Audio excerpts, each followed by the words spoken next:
পাতা পরোটা, পকেট পরোটা, পরোটা খেতে চাও, সবার উপরে আলু পরোটা এভাবে বানিয়ে নাও। নমস্কার, আমি অপুর সংসারে সকলকে স্বাগত জানাই। আশা করি সকলে ভালো আছেন। আজকে দারুণ একটা টিফিন রেসিপি বানাবো। আমরা আলু পরোটা সকলেই কম বেশি বানাই, তবে আজকের আলু পরোটা আরেকটু হেলদি করে বানাবো। তার জন্য প্রথমে একটা বোলের মধ্যে নিয়ে নিয়েছি ময়দা। এক বাটি ময়দায় দিয়ে দিলাম হাফ চামচ লবণ আর ছোটো চামচে 2 চামচ সাদা তেল। নুন আর তেলটা ভালো করে আগে ময়দার সাথে মেখে নেব। তারপর অল্প অল্প করে জল দিয়ে একটা ডো তৈরি করব। এখানে ময়দার বদলে আটাও ব্যবহার করতে পারেন, তবে ময়দার টেস্টটা একটু বেশি হয় আর দেখতেও সুন্দর লাগে, তাই আজকে আমি আটার বদলে ময়দা ব্যবহার করেছি। অল্প অল্প করে জল দিয়ে ভালো করে মেখে একটা সফট ডো ময়দার তৈরি করে নিয়েছি। এখন এটা কিছুক্ষণের জন্য রেখে দিয়ে আলুর পুরটা তৈরি করে নেব। আমি 2টো আলু সেদ্ধ করে নিয়েছি, সাথে 2টো ডিম সেদ্ধ করেছি। এখন সেদ্ধ ডিমটাকে গ্রেট করে নেব। আলুর সাথে এরম ডিম সেদ্ধ দিলে খেতে তো ভালো লাগেই, আর টিফিনটা অনেকটা বেশি হেলদিও হয়ে যায়। ডিমটাকে এইভাবে গ্রেট করে নিলে ছোট বড় কোনো দানা থাকবে না, আলুর সাথে খুব সুন্দরভাবে মেখে যায়। তাই 2টো ডিমই আমি একই রকমভাবে গ্রেট করে নিয়েছি। এখন ভালো করে আলুর সাথে ডিমটা মাখিয়ে নিয়ে এর মধ্যে দিয়ে দিলাম বেশ খানিকটা পেঁয়াজ কুচি। একটা বড় সাইজের পেঁয়াজ আমি এখানে কুচিয়ে দিয়েছি, পেঁয়াজটা একটু বেশি হলে খেতে ভালো লাগে।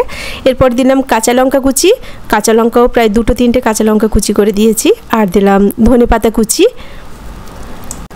পরিমাণ মতো লবণ, অল্প করে গোলমরিচ গুঁড়ো, গোলমরিচের গুঁড়োটা দিলে খেতে খুব ভালো লাগে। আর দিলাম একটু জিরে গুঁড়ো। মশলার মধ্যে এটুকুই, আর সাথে দিলাম টমেটো ক্যাচাপ। এরম ছোটো চামচে 1 চামচ বা 2 চামচ টমেটো ক্যাচাপ দিয়ে আলুটা মাখলে কিন্তু টেস্ট দ্বিগুণ হয়ে যায়। এবার একসাথে সব ভালো করে মেখে নেব। আলুর পুরটা এইভাবে তৈরি করবেন, দারুণ টেস্টি হয়। এরকম আলুর পুর তৈরি করে রুটি বা পরোটার সাথে এমনি খাবেন, দারুণ লাগে। আমি এখানে চামচ দিয়ে মেখেছি, চাইলে এটা হাত দিয়ে ভালো করে মেখে নেবেন। আলুর পুরটা একদম রেডি হয়ে গেছে। এখন যে ময়দাটা মেখে রেখেছিলাম ওখান থেকে একটু বড় বড় সাইজের লেচি কেটে নেব। রুটির জন্য আমরা যে সাইজের লেচি করি তার থেকে কিন্তু বেশ বড় হবে। রুটির লেচি 1.5খানা মিলে এখানে একটা লেচি হবে। লেচিটা রুটির মতো করে বেলে নিয়েছি। এখন এর মধ্যে দিয়ে দেব তৈরি করে রাখা আলুর পুরটা। আলুর পুরটা একটু বেশি করে দেবেন, তাতে খেতে ভালো লাগে। মাঝখানে আলুর পুরটা রেখে রুটিটাকে ঠিক এইভাবে শাড়ির ভাঁজের মতো ভাঁজ করে নিতে হবে। তারপরে মাঝখানে একসাথে সবটা মিলে এরম গোল গোল করে ঘুরিয়ে চেপে মুখটা বন্ধ করে দিতে হবে। 2 সাইড দিয়ে হাত দিয়ে এইভাবে চেপে চেপে আলুটাকে খুব সুন্দর করে রুটির সাথে সেট করে নিতে হবে। এখন এর উপর একটু ধনেপাতা কুচি ছড়িয়ে দেব, তাতে পরোটাটা কিন্তু অনেক বেশি দেখতে সুন্দর হয়ে যাবে। একদম কুচি কুচি করে নিয়েছি ধনেপাতাগুলো।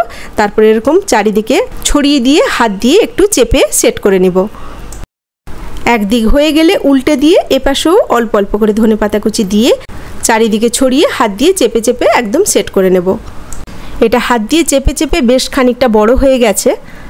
এখন বেলনি দিয়ে হালকা হালকা করে চাপ দিয়ে একটু বেলে নিতে হবে। খুব বেশি জোরে বেলবো না, তাহলে ফেটে যাওয়ার সম্ভাবনা থাকবে। ভেতরে যেহেতু আলুর পুরটা অনেকটা বেশি আছে, তাই হালকা করে বেলে যতটা বড় হয়। আর একটা কথা বলতে ভুলে গেছি, প্রথম যখন রুটিটা বেলেছি একটু মোটা সাইজের রুটিটা যেন হয়, তাতে আলুর পুর ঢোকানোর পরে কিন্তু কোনো রকমভাবে ছিঁড়ে যাওয়ার সম্ভাবনা থাকে না। একটু মোটা করে তাই বেলে নিতে হবে। অল্প করে আটা ছড়িয়ে উল্টে পাল্টে 2 সাইড ভালো করে বেলে নিয়েছি। দেখুন, হালকা হালকা চাপ দিয়ে এত বড় একটা রুটি বেলে নিয়েও কোথাও ছিঁড়ে যায়নি বা ফেটে যায়নি বা আলু বের হয়ে যায়নি। আর সেই কারণেই লেচিটা কিন্তু একটু বড় সাইজের নেবেন। এখন শুকনো তাওয়াতে আগে রুটিটা দিয়ে দিলাম। একদিক হয়ে গেলে আরেক দিক উল্টে দেব।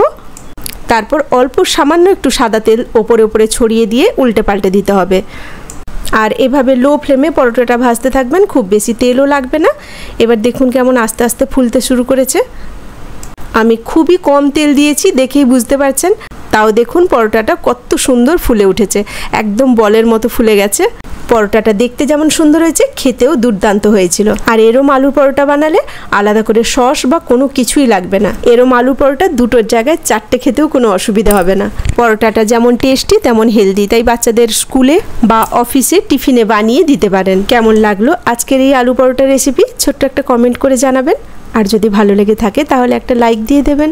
সকলে ভালো থাকবেন, সুস্থ থাকবেন। কথা হবে আবার পরের ভিডিওতে নতুন কোনো রেসিপি নিয়ে। আজ এখানেই রাখি। নমস্কার।